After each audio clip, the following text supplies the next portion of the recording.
To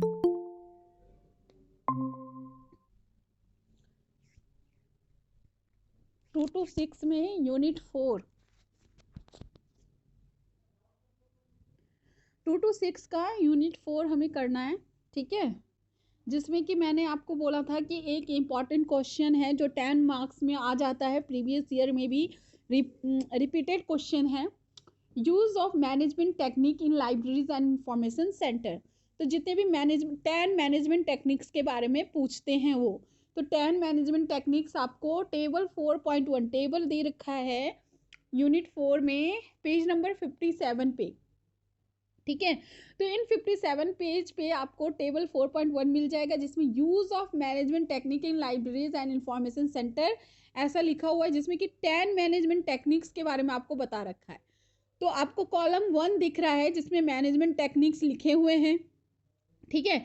यानी कि financial management एक मैनेजमेंट टेक्निक है। नेक्स्ट आपका आ जाता है बजटिंग, बजटिंग आपका मैनेजमेंट टेक्निक है। उसके बाद आता है चेंज मैनेजमेंट, ये एक मैनेजमेंट टेक्निक है जो आपने पढ़ रखा है, ठीक है। तो इनके ये आपका फर्स्ट कॉलम में आपके सारे मैनेजमेंट टेक्निक के बारे में बता रखा है। अब इसका यूज इन लाइब्रेरी क्या है ये आपको पढ़ना है, और पर्पस क्या है ये पढ़ना है।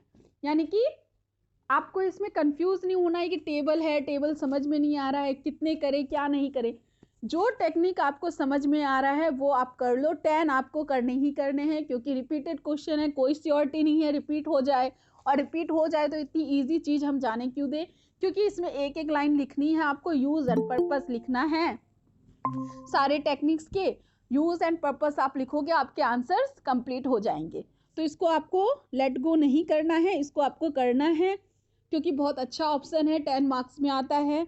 तो इस वजह से इसको यूनिट 4 में अगर देखा जाए तो सबसे ज़्यादा इम्पॉर्टेंट यही है, यानी कि इम्पॉर्टेंट ही यही है। अगर ये कर लिया आपका यूनिट 4 कंप्लीट है। तो यूज ऑफ मैनेजमेंट टेक्निक कितने बार तो ये होता है कि इस क्वेश्चन का आंसर ही नहीं मिलता, आप प्रीवियस ईयर में देखोगे और आपको कहीं पे भी नहीं मिलेगा कि इसका आंसर कहाँ पे है, बट ठीक है मैं हूं तो मैं आपको बता रही हूँ।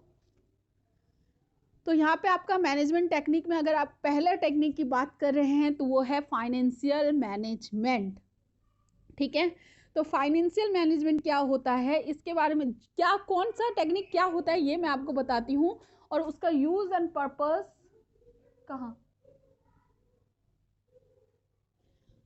तो इसका यूज एंड पर्पस आपको इसमें से आप देख लोगे। तो अगर कॉन्सेप्ट क्लियर है तो यूज एंड पर्पस इजीली समझ में आ जाएगा। तो क्या कौन सी चीज होती है ये मैं बताती चलूंगी, उसके बाद उसका यूज एंड उसका पर्पस आपका लाइब्रेरी में क्या है इसके बारे में बताऊंगी।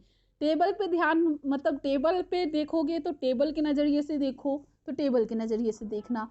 अगर सेपरेटली अगर एक एक टेक्निक को आप डिस्क्राइब करना चाहो तो वैसे कर लेना, ठीक है। लेकिन जैसे मैं बता रही हूँ उसको ध्यान में रखना। एक बार मैं बता चुकी हूँ टेबल, आप लोग को समझ में नहीं आया था, इस बार फिर से ट्राई कर रही हूँ बताने का। नहीं समझ में आए तो मुझे बताना कि क्या समझ में नहीं आ रहा है, क्योंकि एग्जैक्टली मैं उस दिन भी मैंने आप लोग को बहुत ट्राई किया था समझाने का, लेकिन आप लोग को समझ में नहीं आ रहा था। तो थोड़ा सा मैं जानना चाहूंगी कि इसमें आपको क्या समझ में नहीं आ रहा, टेबल के फॉर्म में समझ में नहीं आ रहा कि क्या समझ में नहीं आ रहा एग्जैक्टली, ये मुझे समझ में नहीं आया, ठीक है। तो एक बार और ट्राई कर रही हूँ मैं, उसके बाद अगर ना समझ में आया ना तो ये नहीं कि मैं 10 के 10 बता रही हूँ उसके बाद आप मुझे बता रहे हो कि मैम ये समझ में नहीं आया। बीच में ही टोक देना कि मैम समझ में नहीं आ रहा है, और उसके बाद मुझे ये बताना कि क्या समझ में नहीं आ रहा, कैसे समझ में नहीं आ रहा, ठीक है। तो थोड़ा सा ये चीज मुझे बताओगे तो मुझे आप लोग को समझाने में थोड़ा सा और आसानी होगी, ठीक है। तो सबसे पहला टेक्निक आपका आता है फाइनेंशियल मैनेजमेंट। फाइनेंशियल मैनेजमेंट जो है एक ऐसी टेक्निक है जो जिससे हम क्या करते हैं, फाइनेंस को मैनेज करते हैं, यानी कि किस पे कौन सी चीज हम खर्च करने वाले हैं, कितना फाइनेंस हम करने वाले हैं किस पे। उस पेज नंबर बच्चे मैंने स्टार्टिंग में ही बताया था, page number 57 unit 4 2 to 6, 2 to 6 unit 4 page number 57। उस पे एक टेबल है टेबल 4.1, वो टेबल मैं बता रही हूँ आप लोग को, ठीक है। इसमें आपको मैनेजमेंट टेक्निक पूछता है, उसके यूज पूछता है और पर्पस पूछता है, ठीक है। मिल गया सबको, ओके ठीक है, तो आपका पहला मैं बता रही हूँ फाइनेंशियल मैनेजमेंट। दिख गया आपको? दिख गया फाइनेंशियल मैनेजमेंट? फर्स्ट टेक्निक है फाइनेंशियल मैनेजमेंट। फाइनेंशियल मैनेजमेंट, आप फाइनेंस का जो मैनेज करते हो, फाइनेंस जैसे कि किसी भी ऑर्गेनाइजेशन में किस पे कितना एक्सपेंडिचर होना है, किस पे कितना कॉस्ट लगेगा, उसका आप मैनेजमेंट करते हो। पहले ही मतलब देखते हो कि किस पे आपको कितना एक्सपेंड करना है, किस पे आपको कितना खर्च करना है, उसका आप एक तरह से मैनेज करते हो, फाइनेंस को मैनेज करते हो, तो वो फाइनेंशियल मैनेजमेंट होता है। इसका यूज क्या है लाइब्रेरी में? Cost benefit analysis. इससे आप क्या करते हो? फाइनेंशियल मैनेजमेंट से आप लाइब्रेरी में क्या करते हो?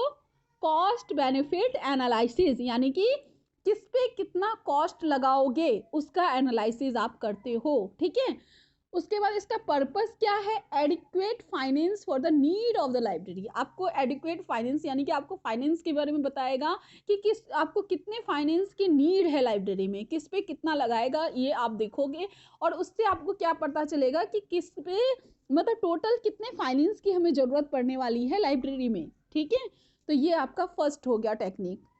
क्लियर? ये सही है? ये समझ में आया? बस, तो इसको आप देखो टेबल के फॉर्म में कर लो या सीरियल नंबर वाइज लिख लो। जैसे कि सीरियल नंबर वाइज फर्स्ट लिख लिया आपने फाइनेंशियल मैनेजमेंट, उसको हेडिंग कर दिया। उसके बाद आपने नेक्स्ट में लिख दिया यूज, उसको हेडिंग करके यूज में लिख दिया आपने कॉस्ट बेनिफिट एनालिसिस। उसके बाद आपने पर्पस लिख दिया और पर्पस में लिख दिया adequate finance for the need of the library. तो ये आपका फर्स्ट टेक्निक हो गया। अब सेकंड नंबर डाल दो, सीरियल नंबर डाल दो सेकंड, उसमें बजटिंग लिखो, बजटिंग करके हेडिंग कर दो, उसके बाद उसका यूज और उसका पर्पस लिख दो। ठीक है, तो इस तरह से भी कर सकते हो, और जैसे ये टेबल बना हुआ है टेबल के फॉर्म में भी कर सकते हो। ठीक है, जिसमें आपको अच्छा लगे उसमें आप कर लेना।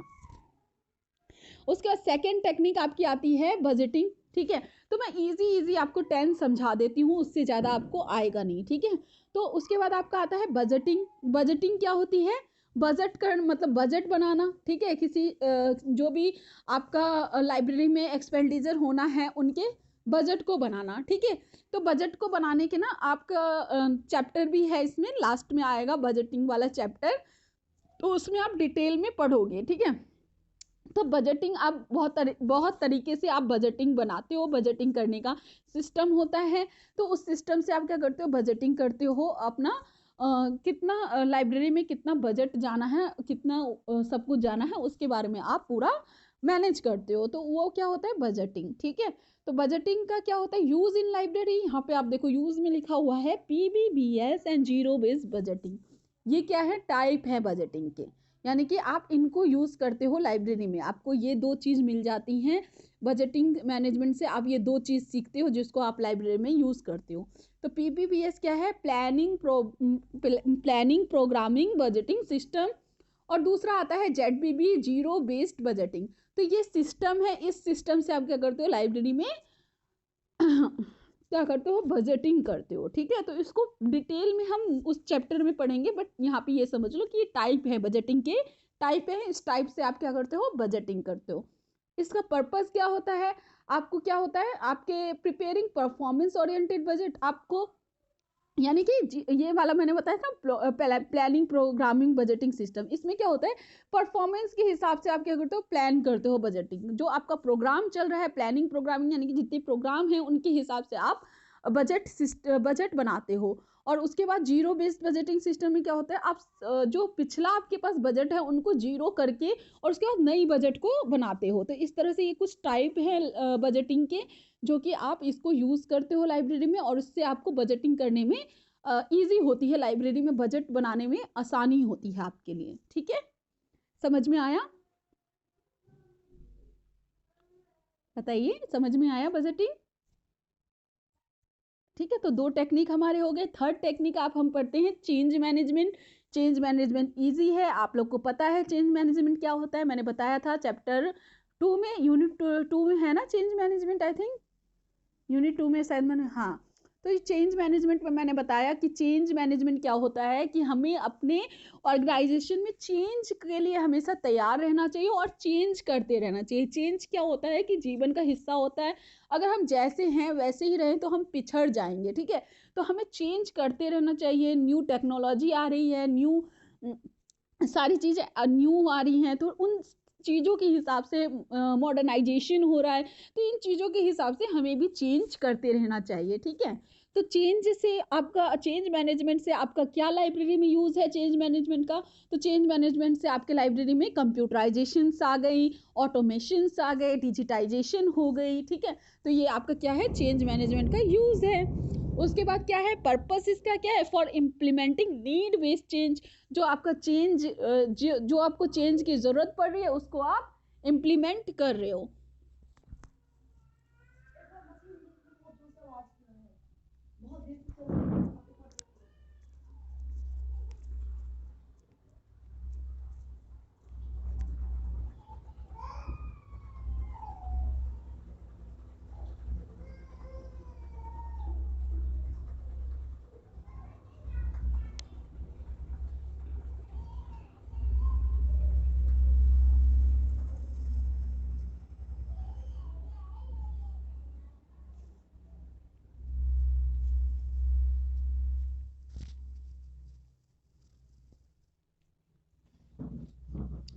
ठीक है, कहाँ पे थे हम, चेंज मैनेजमेंट बता दिया। चेंज मैनेजमेंट का पर्पस यही है कि जो भी हमारी लाइब्रेरी में हमें चेंज की नीड है उसको हम चेंज मैनेजमेंट से इजीली इम्प्लीमेंट कर पाते हैं, ठीक है। ऐसा तो नहीं है भाई कि चेंज की जरूरत पड़ गई हम तुरंत चेंज कर लेंगे भाई, ऐसा तो नहीं है। हमें प्रॉपर मैनेजमेंट की जरूरत पड़ती है चेंज के लिए, जो कि मैंने चेंज मैनेजमेंट वाले चैप्टर में आपको पढ़ाया था, ठीक है। प्रॉपर प्लानिंग की जरूरत होती है, तो वो सब क्या होता है, चेंज मैनेजमेंट के जरिए ही हम इम्प्लीमेंट कर पाते हैं। तो जो भी हमारी नीड है चेंज की उसको हम इम्प्लीमेंट कर पाते हैं चेंज मैनेजमेंट से, ठीक है। क्लियर।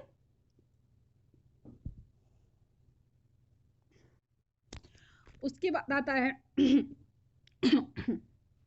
उसके बाद आता है आपका कॉस्ट बेनिफिट एनालिसिस, ठीक है। तो कॉस्ट बेनिफिट एनालिसिस भी एक टेक्निक है मैनेजमेंट की, जिसमें हम क्या करते हैं, calculating and determining the cost as well as benefit of automation. यानी कि इसका यूज़ क्या है लाइब्रेरी में, कि जैसे हमने ऑटोमेशन इम्प्लीमेंट किया तो इससे हम क्या कर सकते हैं, हम इसका कॉस्ट बेनिफिट निकाल सकते हैं कि कितना हमने कॉस्ट लगाया और इसका कितना हमें बेनिफिट मिला। तो इस टेक्निक को यूज़ करके हम ये टेक्निक यूज़ करके हम लाइब्रेरी में उसका कॉस्ट और उसमें कितना हमें बेनिफिट मिल रहा है उसको हम कैलकुलेट करते हैं, ठीक है। इसका पर्पस क्या है, determine the cost value of automating the library में ऑटोमेशन जो हम कर रहे हैं उसका कितना कॉस्ट वैल्यू निकला और उसका कितना हमें बेनिफिट मिलेगा, ये हम निकाल पा रहे हैं, उसको डिटरमाइन कर पा रहे हैं, ठीक है। तो ये कॉस्ट बेनिफिट एनालिसिस है। Financial management, budgeting and cost benefit analysis, ठीक है, काइंड ऑफ सिमिलर है, तो इसको थोड़ा सा ध्यान देना। चेंज मैनेजमेंट 4 टेक्निक्स हमने पढ़ ली है, ठीक है। उसके बाद आता है आप डेल्फी टेक्निक आप छोड़ दो, ठीक है। डेल्फी टेक्निक में कुछ नहीं है, फॉरकास्टिंग इसका यूज है और इसमें हम क्या करते हैं, प्लान्स बनाने में हमें मदद करता है। डेल्फी एक टेक्निक होती है मैनेजमेंट की जिससे हम अच्छा प्लानिंग करना सीखते हैं कि कैसे हम गुड प्लानिंग कर सकते हैं। प्लानिंग अच्छा होगा तो ही हमारा पूरा का पूरा मैनेजमेंट अच्छा होगा, मैनेजमेंट सिस्टम अच्छा होगा, पूरा का पूरा ऑर्गेनाइजेशन अच्छा बनेगा।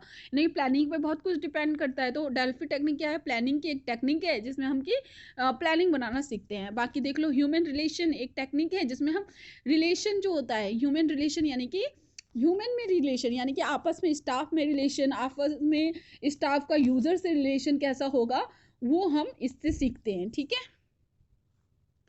और इसका पर्पस क्या है कि नीड, यूजर के नीड्स क्या है। अगर हमें ह्यूमन रिलेशन मैनेजमेंट के बारे में पता है तो हम क्या करेंगे, यूजर्स के नीड्स को अच्छे से ज़्यादा निकाल पाएंगे कि उनका नीड्स क्या है, ठीक है। क्लियर क्लियर बताओ। हाँ, तो देखो अब पढ़ना, जो मैं समझा रही हूँ ना उसके बाद उसको पढ़ना, आपको समझ में आएगा, बहुत अच्छे से समझ में आएगा, ठीक है। कुछ भी नहीं है इसमें, ये टेक्निक है और उसका यूज एंड पर्पस बता रखा है, एक लाइन में यूज, एक लाइन में पर्पस, कुछ भी नहीं है बस, ठीक है। उसके बाद आता है आपका ह्यूमन रिसोर्स मैनेजमेंट, ठीक है। एक ह्यूमन रिलेशन है, ह्यूमन रिलेशन में हम रिलेशन बनाते हैं, ठीक है।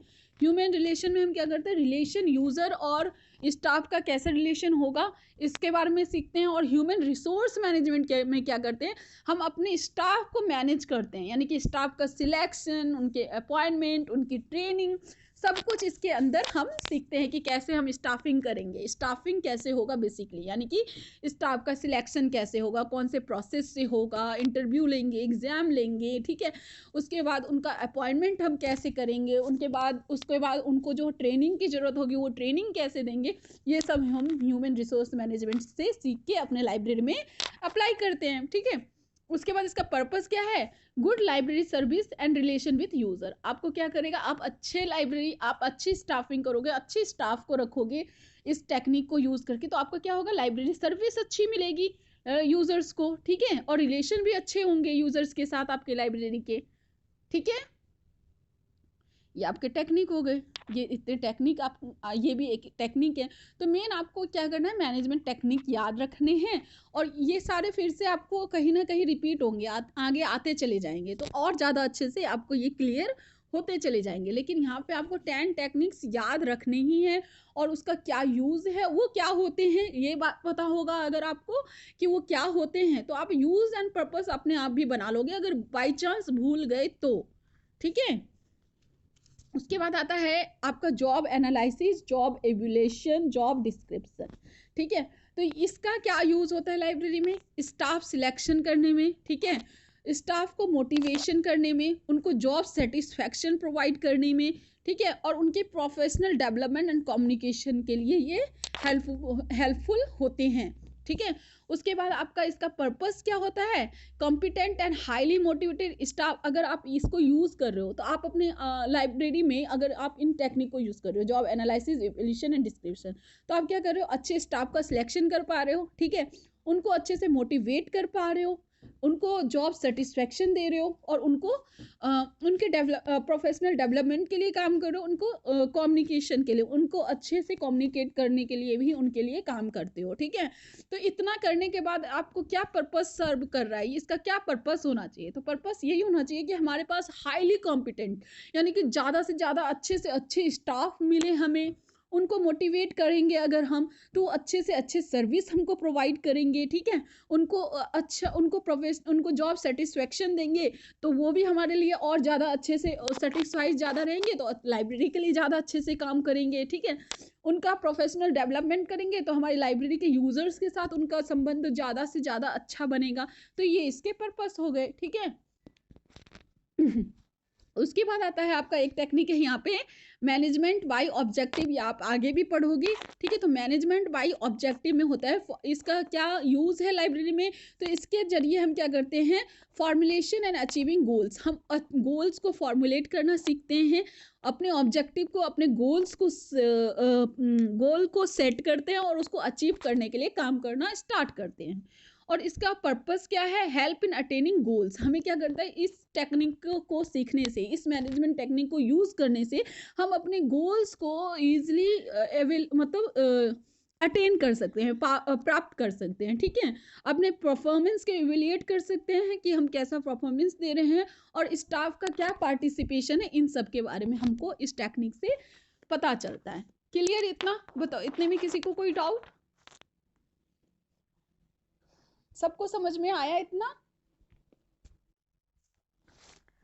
रौनक समझ में आ रहा है, ओके। कोई दिक्कत हो, जहाँ पे दिक्कत हो वहीं पे आप लोग पूछ लिया करो, ठीक है, कोई दिक्कत नहीं है, मैं रिपीट कर दूंगी, 2 बार रिपीट कर दूंगी, अभी तीसरी बार शायद मैं पढ़ा रही हूँ ये, ठीक है, तो मैं चौथी बार भी पढ़ा दूंगी, कोई दिक्कत नहीं है, ठीक है। तो बता दिया करो अगर जहाँ पे समझ में ना आए, और कैसे किस मतलब किस वे में समझ में नहीं आ रहा वो भी थोड़ा सा अगर डिस्क्राइब करोगे ना, तो मुझे ज़्यादा अच्छे से समझाने में आपको हेल्प मिलेगी, ठीक है। तो आपको यूज एंड पर्पस याद रखने हैं, और बाई चांस अगर आप भूल गए तो आपको पता है चेंज मैनेजमेंट क्या होता है, तो यूज एंड पर्पस आप खुद से बना लोगे, ठीक है। कितने बता दिए मैंने आप लोग को, 9 बता दिए हैं, ठीक है। उसके बाद एक मैंने आपको लास्ट देख लो, 10 नंबर अगर आप देखोगे तो यहाँ पे आपका है टोटल क्वालिटी मैनेजमेंट, सबसे लास्ट जो मैंने आप लोग को पढ़ा रखा है, यूनिट 4 में टोटल क्वालिटी मैनेजमेंट पढ़ा दिया है ना मैंने आप लोग को, पढ़ाया ना बेटा, हाँ। तो इसको भी समझने में आपको दिक्कत नहीं होगी, तो एक ये कर लो, टोटल क्वालिटी मैनेजमेंट सबसे लास्ट मिल गया सबको, पेज नंबर 58 पे सबसे लास्ट, है ना। तो टोटल क्वालिटी मैनेजमेंट क्या होती है कि लाइब्रेरी में क्वालिटी मतलब सभी की इन्वॉल्वमेंट हो लाइब्रेरी मतलब एक ऑर्गेनाइजेशन में, उसको मैनेज करना हम सीखते हैं कि कैसे हम क्वालिटी को ज़्यादा से ज़्यादा इम्प्रूव कर सकते हैं और कैसे यूज़र को सेटिस्फाई कर सकते हैं। तो टोटल क्वालिटी मैनेजमेंट हमने पढ़ रखा है, इजीली समझ में आ जाएगा। तो इसका यूज़ क्या है लाइब्रेरी में, टोटल क्वालिटी मैनेजमेंट हमें आता है तो हम कस्टमर सेटिस्फेक्शन दे सकते हैं। पता है ना, टोटल क्वालिटी मैनेजमेंट से आप क्या सीखे हो, कस्टमर सेटिस्फाई करना ही तो सीखे हो आप अपने। तो आप ज़्यादा से ज़्यादा यूजर्स को क्या करोगे, सेटिस्फाई कर पाओगे, कस्टमर सेटिस्फेक्शन। ठीक है। पार्टिसिपेटिव मैनेजमेंट से क्या होता है, बस better customer oriented library service आप दे सकते हो। ठीक है, डिसीजन मेकिंग बना सकते हो, participative and total quality management. ठीक है। उसके बाद इससे क्या होता है, क्वालिटी प्रोडक्ट, यानी क्योंकि आपके प्रोडक्ट में क्वालिटी आती है, और यूजर ओरिएंटेड लाइब्रेरी सर्विस आप प्रोवाइड करते हो, यानी कि जैसा यूजर को चाहिए वैसी आप सर्विस प्रोवाइड करते हो। ठीक है। पार्टिसिपेटिव मैनेजमेंट क्या होती है, जिसमें सब पार्टिसिपेट करें, सारे के सारे स्टाफ इन्वॉल्व हो एक गोल को पाने के लिए। ये नहीं कि हम भाई मैनेजर हैं तो हम तुम्हारे साथ क्यों काम करें, या तुम मतलब नीचे लेवल पे काम कर रहे हो तो तुम हमसे क्यों बात करोगे, नहीं, ऐसा नहीं होता है। पार्टिसिपेटिव मैनेजमेंट में क्या होता है, सब एक गोल को पाने के लिए आप क्या करते हैं, काम करते हैं, एक दूसरे के साथ मिल के काम करते हैं। ठीक है। कोई ऊंचा नहीं, कोई बड़ा नहीं, सब एक दूसरे की रिस्पेक्ट करते हैं, सब एक साथ मिल के अपने गोल को पाने के लिए काम करते हैं। तो इसमें क्या होता है, पार्टिसिपेटिव मैनेजमेंट से आपको क्या होगा, better customer oriented library service मिलेगा। ठीक है। यानी कि कस्टमर ओरिएंटेड लाइब्रेरी सर्विस, यानी कि आप कस्टमर को जैसा सर्विस चाहिए वैसा सर्विस आप दे सकते हो, आप अच्छे से डिसीजन मेकिंग करोगे, क्योंकि सब साथ हैं तो डिसीजन मेकिंग भी अच्छी होगी। ठीक है। और उससे उसके बाद इसका पर्पस क्या होता है, regular meeting with staff to know changing user need. आप क्या करते हो, स्टाफ के साथ हमेशा रेगुलर मीटिंग रखते हो, और उनके यूजर्स के नीड्स के बारे में, क्योंकि जो आपके नीचे काम कर रहे हैं बेसिकली वही आपके यूजर्स के बारे में आपको इन्फॉर्मेशन देंगे, क्योंकि आप तो मैनेजर हो, आप सिर्फ मैनेज कर रहे हो, लेकिन यूजर क्या कर रहे हैं उसका आपको, आपके अंडर जो काम कर रहे हैं वही आपको इन्फॉर्मेशन देंगे। तो आप रेगुलर मीटिंग करते हो उनके साथ, और यूजर्स के नीड्स के कैसे बदल रही हैं, क्या वो चाह रहे हैं, उनके बारे में आपको हासिल करते हो। तो टोटल क्वालिटी मैनेजमेंट पढ़ा रखा था मैंने, पार्टिसिपेटिव मैनेजमेंट भी शायद बता ही रखा है थोड़ा सा, और अभी और मैंने अच्छे से बता दिया है। तो इसमें से आपको 10 लिखने आएंगे, जब भी आएंगे ना 10 लिखने आएंगे, इन 10 को आप याद कर लेना। ओके। अब बताओ किसी को कोई दिक्कत इस चार्ट में। हाँ, इसका मैंने ये बोला था कि एक चार्ट के फॉर्म में भी आप लिख सकते हो और सीरियल नंबर वाइज भी लिख सकते हो। ठीक है। जैसे फाइनेंशियल मैनेजमेंट पहला टेक्निक लिख लिया, उसके बाद उसके यूज लिख दिए, उसके बाद उसके पर्पस लिख दिए, फिर सेकेंड नंबर डाल के बजटिंग लिख दिया, फिर उसके यूज लिख दिए, उसके पर्पस लिख दिए। ठीक है। तो 10 मार्क्स में आया था ये, मुझे याद है, 2 बार शायद रिपीट हो रखा है ये क्वेश्चन। बताइए किसी को कोई दिक्कत।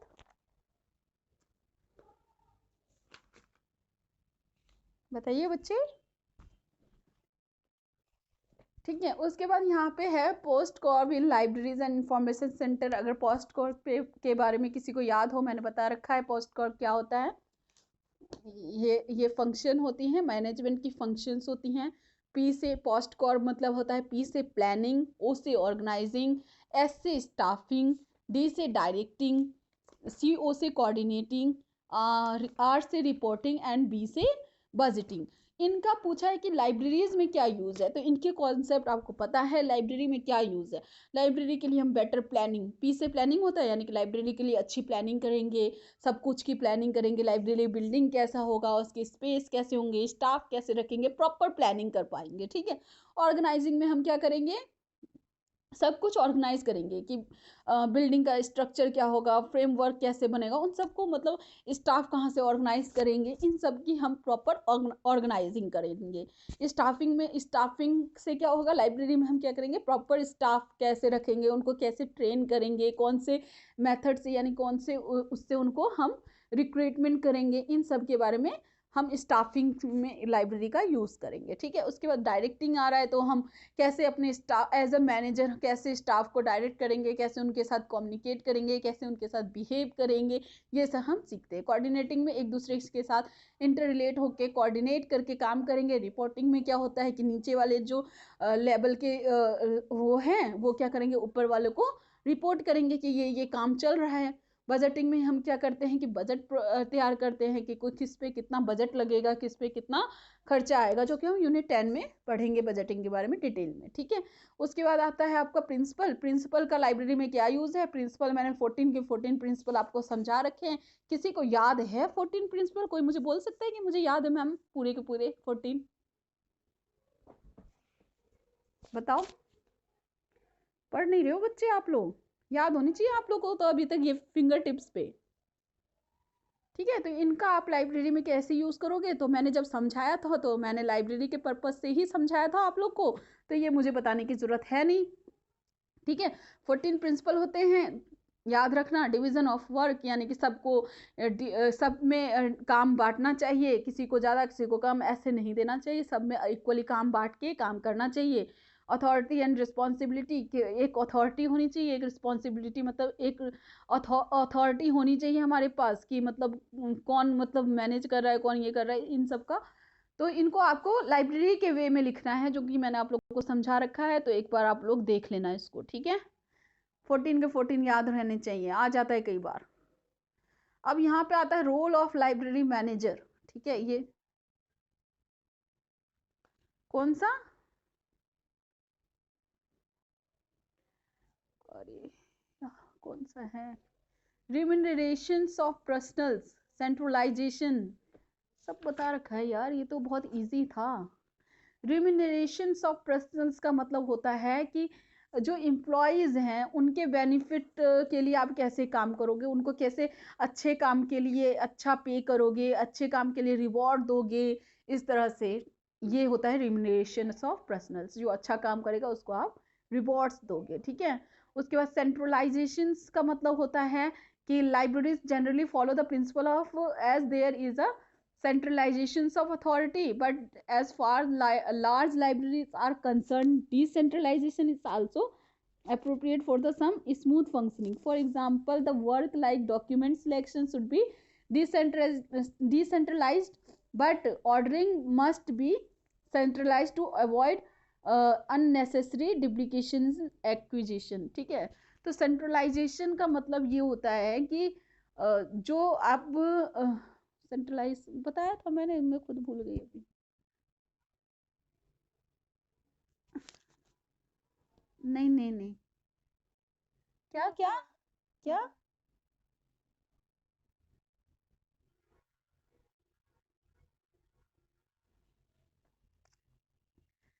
हाँ मतलब जैसे कि डिसेंट्रलाइजेशन जो होता है वो अलग होता है, सेंट्रलाइजेशन अलग होता है।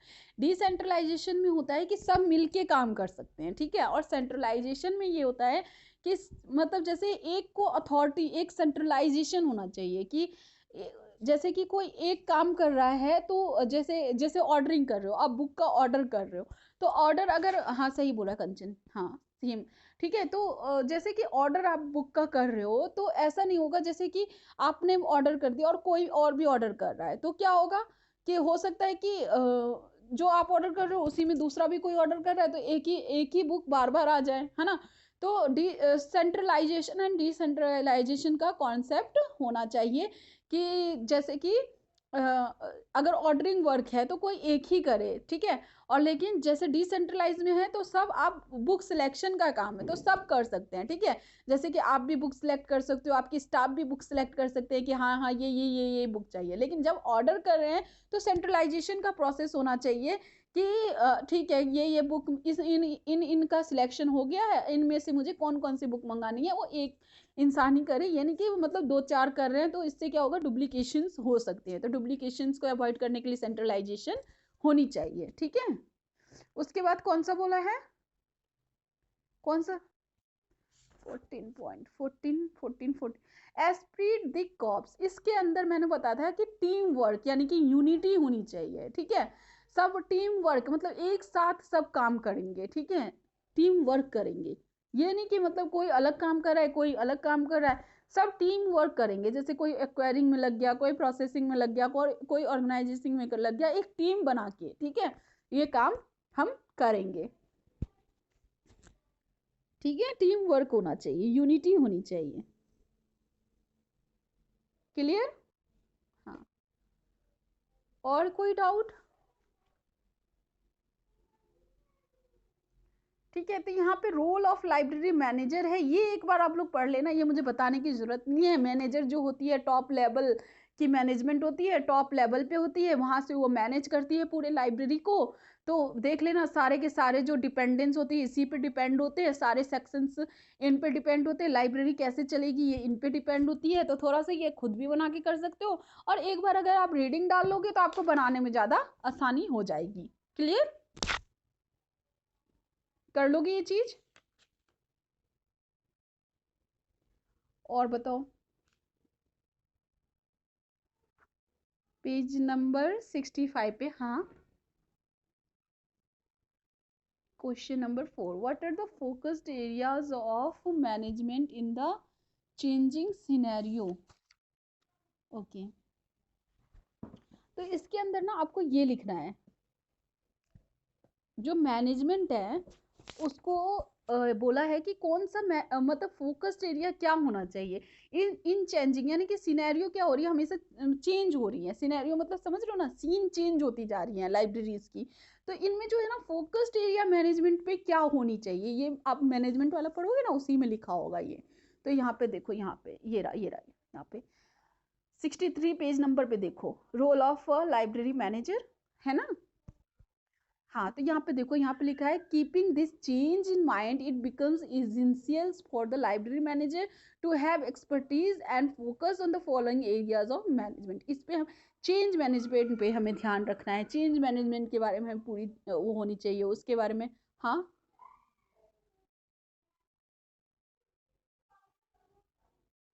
64 कहाँ पे बच्चे? हाँ हाँ, क्या? नहीं नहीं, changing scenario, the required library management, हाँ, manage the library efficiently in changing scenario. हाँ, तो ये भी लिख सकते हो, ये भी लिख सकते हो, दोनों चीज एक दूसरे पे इंटरलिंक्ड है। ये देखो कैसे, तो चेंज मैनेजमेंट के बारे में आपको पता होना चाहिए, इंटरप्रेनरशिप इसके बारे में आप मतलब पता होना चाहिए, इसको आप वो करोगे, आपके अंदर इंटरप्रेनरशिप होनी चाहिए, स्ट्रेटेजिक प्लानिंग होनी चाहिए, ठीक है। यूजर सेंटर मैनेजमेंट आप करोगे, मैनेजमेंट ऑफ टेक्नोलॉजी यूज करोगे, यानी कि टेक्नोलॉजी की मैनेजमेंट करोगे, प्रोजेक्ट मैनेजमेंट करोगे। और उसके बाद अगर यहाँ की बात करें तो यहाँ पे लिखा हुआ है मैनेजिंग इंफॉर्मेशन ऑर्गेनाइजेशन। आप क्या करोगे, जो आपके ऑर्गेनाइजेशन इंफॉर्मेशन ऑर्गेनाइजेशन को आप क्या करोगे, मैनेजिंग करना आना चाहिए, रिसोर्स को मैनेज करना आना चाहिए, सर्विस को मैनेज करना आना चाहिए, और टूल्स एंड टेक्नोलॉजी के प्रॉपर यूज को अप्लाई करना आपको आना चाहिए। तो ये चीज अगर आप करोगे तो चेंजिंग सिनेरियो में आप फोकस्ड रह पाओगे, आप अच्छे से अपने लाइब्रेरी को, अपने ऑर्गेनाइजेशन को रन कर पाओगे। क्लियर? तो ये दो चीज आपको लिखने, 6 पॉइंट यहाँ से और ये 4 पॉइंट यहाँ से लिख लो। और उसके अलावा और बढ़ाना चाहो तो ये भी लिख सकते हो, एडेप्टेबिलिटी होनी चाहिए, स्किल्स होनी चाहिए, सेल्फ डेवलपमेंट होनी चाहिए, रिस्क टेकिंग एबिलिटी होनी चाहिए, लीडरशिप क्वालिटी होनी चाहिए। तो ये मैनेजमेंट मैनेजर की भी क्वालिटी है। और अगर मैनेजमेंट के अगर एरिया को फोकस करें तो इन एरिया पे आपको फोकस करना है। अदरवाइज आप सारी चीज जितने आपके मन में आ रहे हैं ना वो तो लिखो ही लिखो। अगर ये आप एक बार रीड करके जा रहे हो, जितने आपको याद है वो तो लिखो, अगर भाई अगर याद नहीं है तो ऐसा नहीं है कि याद नहीं है तो इसका मतलब मुझे ये क्वेश्चन नहीं आता। आपको पता है कि मैनेजर कैसा होना चाहिए, आप अपने आप को एक लाइब्रेरी का मैनेजर समझो, और उस हिसाब से आप देखो कि आप किस पे काम करोगे। आप टेक्नोलॉजीज पे काम करोगे, आईसीटीज पे वर्क करोगे, डिजिटाइजेशन पे काम करोगे, कम्युनिकेशन पे काम करोगे, स्टाफ पे काम करोगे, रिसोर्स पे काम करोगे अपने लाइब्रेरी के, ठीक है। तो इन ये चीज पे तो आप करोगे ही करोगे। उसके बाद क्या होनी चाहिए, अडेप्टिबिलिटी, यानी कि अडेप्ट करने की आपके अंदर एबिलिटी होनी चाहिए, स्किल्स होनी चाहिए, मतलब आपके अंदर भी और आपके स्टाफ्स के अंदर भी, ठीक है। सेल्फ डेवलपमेंट होनी चाहिए, यानी कि अपने आप को डेवलप करते रहना चाहिए। आपके अंदर रिस्क टेकिंग एबिलिटी होनी चाहिए कि अगर कोई रिस्क आ रहा है तो उसको कैसे आप हैंडल करोगे, ठीक है। लीडरशिप क्वालिटी तो होनी ही होनी चाहिए मैनेजर में, और डिसीजन मेकिंग पावर भी होनी चाहिए। तो इस तरह से अगर आप खुद को भी मान के करोगे ना तो आप बहुत कुछ इसका आंसर लिख पाओगे। क्लियर? बताओ।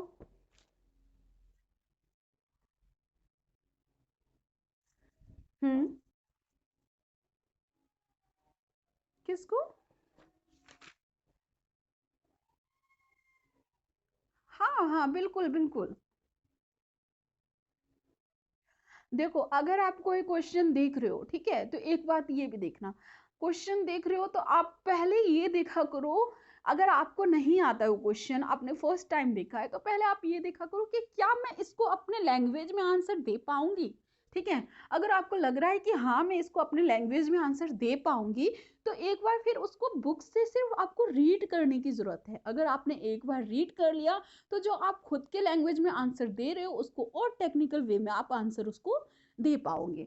तो सबसे पहले आप यही करोगे कि जो क्वेश्चन आप देखोगे पहले आप खुद से उसका आंसर खोजने की कोशिश करना कि मेरे हिसाब से तो ये होना चाहिए इस आंसर में, मेरे हिसाब से स्किल्स होने चाहिए, आईसीटी वगैरह होनी चाहिए, टेक्नोलॉजी भी होनी चाहिए।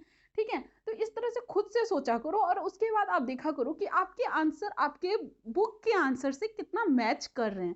अगर आपका लाइन मैच कर रहा है, जो आपने आंसर दिया है उसमें से कुछ मैच कर रहे हैं, इट्स मीन्स आप टू द पॉइंट हो, आप अच्छे आंसर बनाना सीख गए हो, आपको कॉन्सेप्ट क्लियर है। ठीक है, तो ये थोड़ा सा वे है। अब क्या पूछ रहे थे कंचन, पूछो अब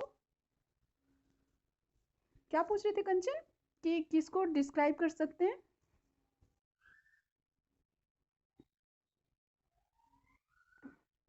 हम्म। हाँ हाँ हाँ बिल्कुल। हाँ, आईसीटी की नॉलेज होनी चाहिए, अडेप्टेबिलिटी होनी चाहिए, ठीक है, सेल्फ डेवलपमेंट उनके मतलब उनका होना चाहिए, मार्केटिंग का नॉलेज होना चाहिए, कम्युनिकेशन अच्छी होनी चाहिए। सब आपने पढ़ रखा है, पहले भी पढ़ रखा है और बार बार रिपीटेड हो रहे हैं। और आप लोग खुद लाइब्रेरी स्टाफ बनने वाले हो, तो आप लोग को खुद अच्छे से पता है कि मेरे अंदर क्या क्या होना चाहिए।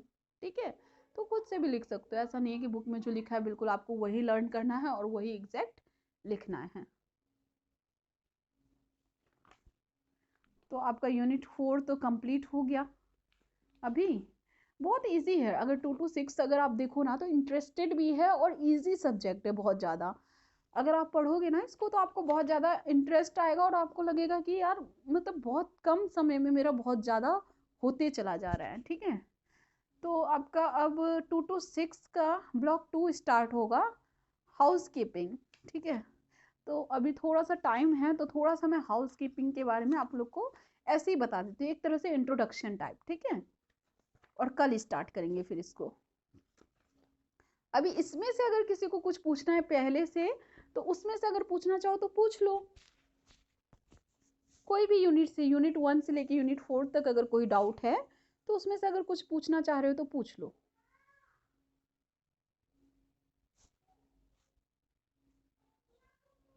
पूछोगे? ठीक है, मैं अब हाउस कीपिंग के बारे में बता रही हूँ। अभी तक आपने क्या किया, सारे मैनेजमेंट के बारे में पढ़ लिया, मैनेजमेंट टेक्निक्स को जान लिया क्या क्या होती हैं। ठीक है, ये सब आपको पता चल गया, प्रिंसिपल पता चल गए, फंक्शंस पता चल गए मैनेजमेंट के, मैनेजमेंट होती क्या है ये पता चल गया। अब आप अपने लाइब्रेरी में कैसे मैनेज करोगे तो उसके बारे में आप अब पढ़ोगे ब्लॉक 2 में, यानी कि हाउस कीपिंग ऑपरेशन। सबसे पहले हाउस कीपिंग ऑपरेशन क्या होती है इसके बारे में मैं बताती हूँ। तो जो हाउस कीपिंग का मतलब है, इसका मतलब है कि जो लाइब्रेरी में आप सर्विसेज दे रहे हो, ठीक है, जो लाइब्रेरीज में आप काम कर रहे हो, बेसिकली सर्विसेज दे नहीं रहे हो, जो काम हो रही है लाइब्रेरी की, उन वर्क को जब मैनेज कर रहे हो आप, उन वर्क को हम क्या बोलते हैं, हाउस कीपिंग ऑपरेशंस। ठीक है, तो मैंने आपको बताया था लाइब्रेरी के कुछ सेक्शंस होते हैं, उन सेक्शंस में लाइब्रेरी के काम होते हैं सारे। ठीक है, और सारे काम एक दूसरे से इंटरलिंक्ड होते हैं।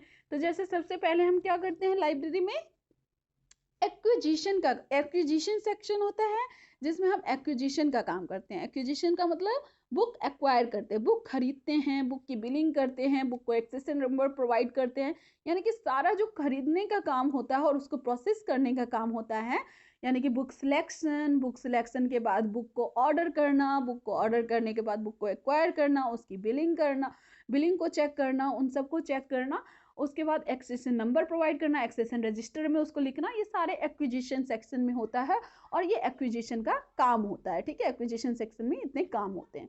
ठीक है, उसके बाद आप क्या करते हो, जब आप बुक को एक्विजिशन कर लेते हो तो उसको आप क्या करते हो, प्रोसेसिंग के लिए भेज देते हो, यानी कि टेक्निकल सेक्शन में भेज देते हो। अब टेक्निकल सेक्शन में बुक का क्या होता है, बुक को हम कॉल नंबर प्रोवाइड करते हैं, क्लास नंबर प्रोवाइड करते हैं बुक को। ठीक है, उसके बाद उसको क्या करते हैं, अगर हमें बार कोडिंग करनी है, उसके बाद उसको लैमिनेट करना है, या फिर लैमिनेट बोल रही, सॉरी, अगर उसका बार कोडिंग वगैरह करना है तो बार कोड वगैरह उसका हम चढ़ाते हैं टेक्निकल सेक्शंस में।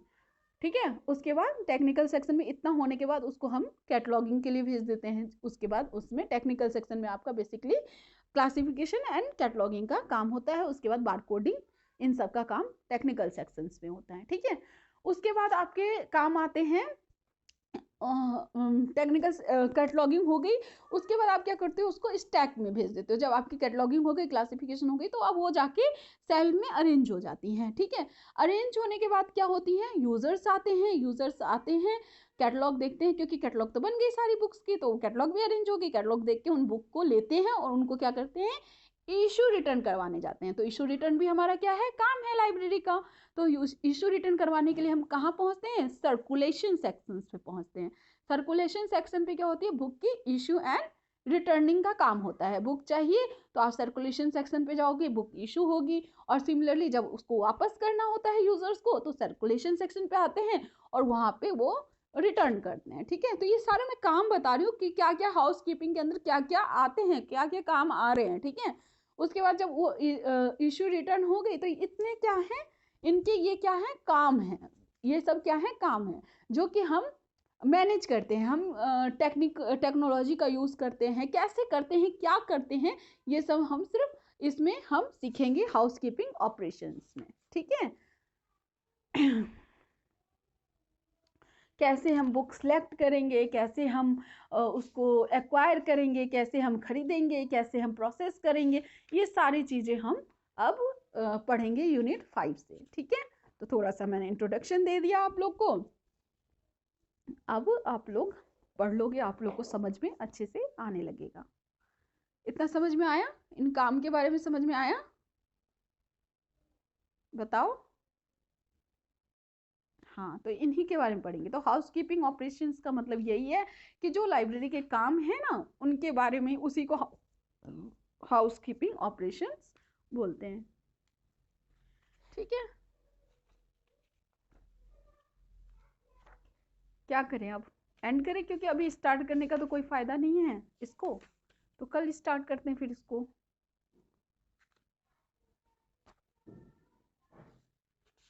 बोलिए।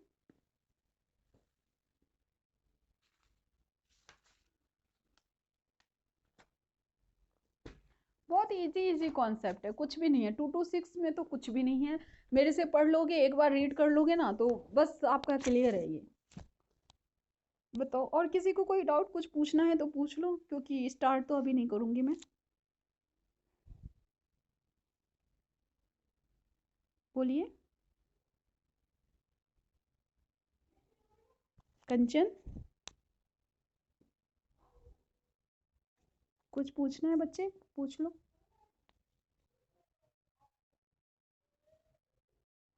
अच्छा हाँ, पूछो 2 to 2 का।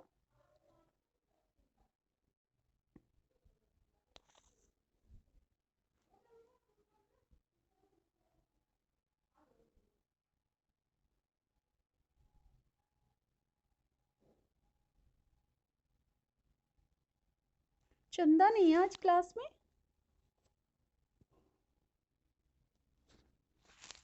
चंदा के भी डाउट थे, उन्होंने बोला था कि डाउट है मैम।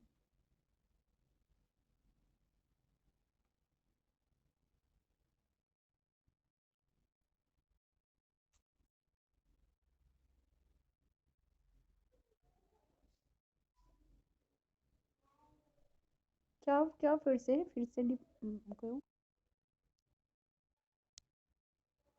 अरे कोई बात नहीं, रिपीट कर दो ना। हाँ। हम्म। डेसिमिनेटर, ठीक है। तो इंफॉर्मेशन डेसिमिनेटर क्या होते हैं, सबसे पहले ये बताओ। पढ़ा रखा है ना मैंने।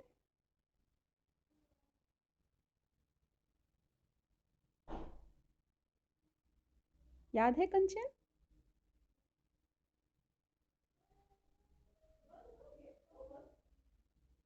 याद है बच्चे आपको, किसी को याद है?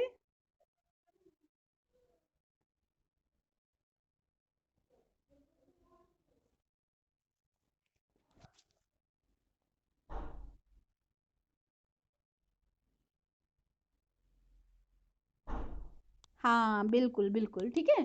जो इंफॉर्मेशन को डेसिमिनेट करते हैं, तो कॉमन पीपल कैसे इंफॉर्मेशन को डेसिमिनेट कर सकते हैं? तो कॉमन पीपल के पास भी बहुत सारी इंफॉर्मेशंस होती हैं, वो न्यूज़ देखते हैं या फिर अपने फील्ड में काम करते हैं, अपने ऑफिस में कोई चीज़ सुनते हैं। तो कॉमन पीपल क्या होते हैं, और एक दूसरे को अपनी बातें बताते हैं, और इस तरह से क्या होती है, कितनी चीजें फैल जाती हैं, देखती हो कितनी फेक न्यूज़ भी फैल जाती है कॉमन पीपल्स के जरिए। तो कॉमन, हाँ हाँ हाँ हाँ, तो कोई, हाँ हाँ, सब कॉमन पीपल है ये सब। ये सब तो मतलब ये कोई ऐसे तो नहीं है ना, प्रोफेशनल तो नहीं है। जैसे आपके हेड हैं, वो कुछ बोलते हैं, ठीक है, तो वो क्या होते हैं, बच्चे सुनते हैं, फिर बच्चे क्या करते हैं, अपने फ्रेंड सर्कल में बोलते हैं, फ्रेंड सर्कल जाके अपने घर में बोलते हैं। तो इस तरह से बातें क्या होती है, डेसिमिनेट होती है, इन्फॉर्मेशन क्या होती है, डेसिमिनेट होती है, ठीक है। तो इसमें कुछ भी आप लिख सकते हो, विलेजर्स लिख सकते हो, ठीक है, तो जो गांव का मुखिया होता है वो भी लिख सकते हो, तो इस तरह से। हाँ, समझ आ गया ना, बस यही है कि आपको डेसिमिनेट, इंफॉर्मेशन डेसिमिनेटर का मतलब पता है। अब इंफॉर्मेशन डेसिमिनेटर में कोई भी चीज पूछ ले, तो बस आपको ये दिमाग लगाना है कि ये इंसान इंफॉर्मेशन डेसिमिनेट कैसे कर सकता है, बस। ठीक है। हाँ। ओके। प्रीतम, आप कुछ पूछ नहीं रहे हो आज?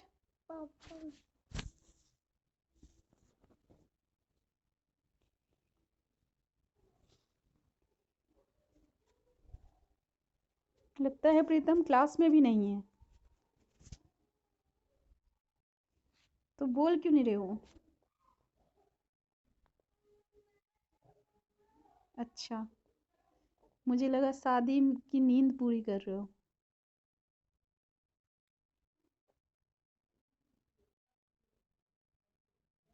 क्या क्या?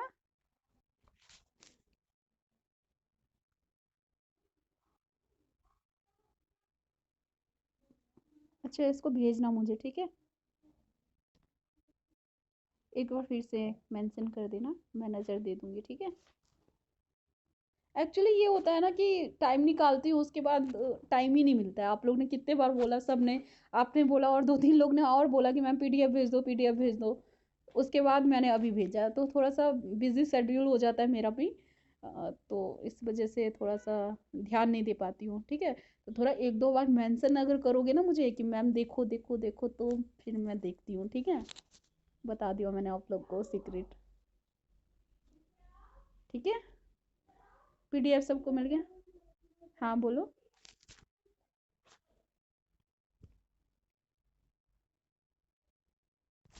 क्या?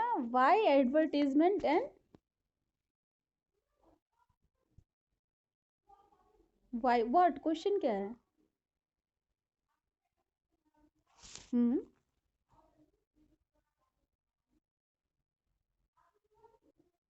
हाँ हाँ, उसके आगे पूछा क्या है? मास में।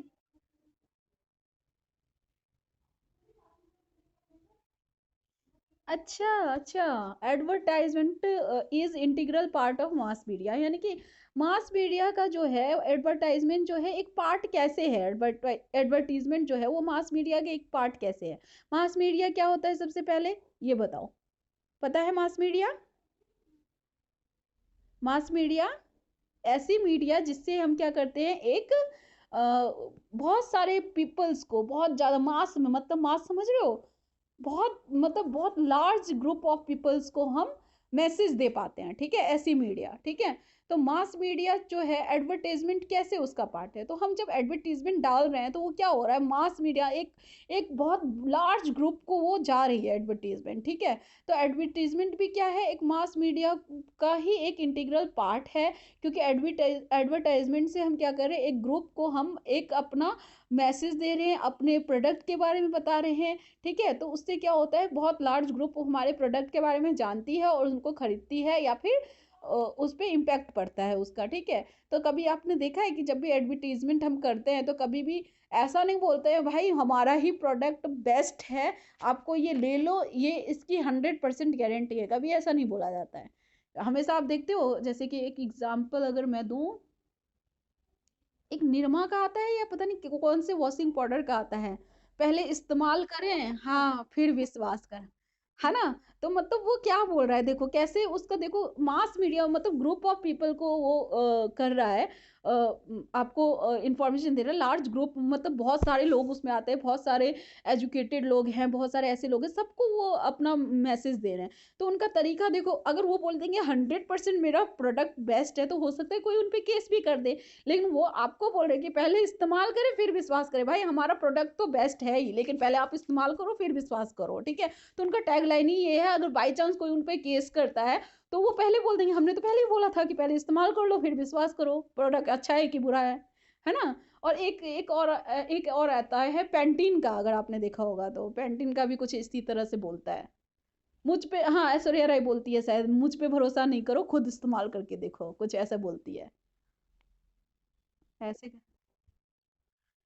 बस यही है कि मास मीडिया क्या है, मास मीडिया का एडवर्टीजमेंट बहुत पार्ट है, क्योंकि ये क्या करता है, लार्ज ग्रुप को अपनी तरफ अपने प्रोडक्ट के बारे में बता रहा है, और अपने प्रोडक्ट के लिए अपने एडवर्टीजमेंट कर रहा है, उन उसके जरिए ही क्या होता है, लार्ज ग्रुप जान पाती है, एक मास मतलब एक लार्ज ग्रुप ऑफ पीपल को नॉलेज मिलती है कि प्रोडक्ट कैसा है नहीं है, तो एक इंटीग्रल पार्ट है, तो अपनी लैंग्वेज में भी बना के, अभी तो मैं अपनी लैंग्वेज में ही बता रही हूँ, बुक इस लैंग्वेज तो मैं यूज़ भी नहीं कर रही अभी, ठीक है। तो इस तरह से ही इसका आंसर होगा।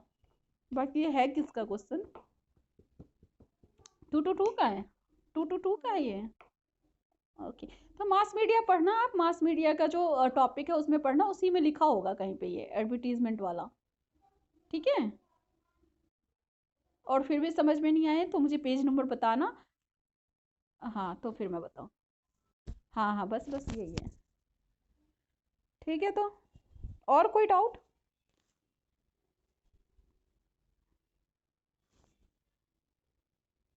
ठीक है, फिर तो एंड करते हैं फिर सेशन को।